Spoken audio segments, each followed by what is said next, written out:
是怎么坚持做短视频的？你以为我能坚持发视频是有什么毅力吗？其实我是把难的部分都抄成了作业级别的简单。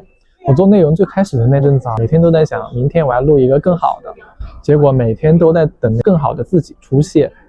后来我发现，这不是完美主义，这叫不敢开始。书里面说，改变靠的不是意志，而是小步子，让大象觉得不难，它才愿意走。所以我开始逼自己做一件事，把每一个任务都拆解到不能再拆。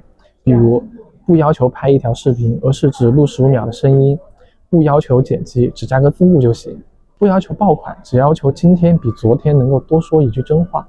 结果你知道最神奇的是什么吗？每次我只想录15秒，最后都可能录成了1分钟。这就是书里面讲的，人一旦启动就停不下来了。不是我变勤快了，而是我把门槛搞到了大象愿意迈出去的那一步。所以你不是坚持不下来，你只是起步太难了。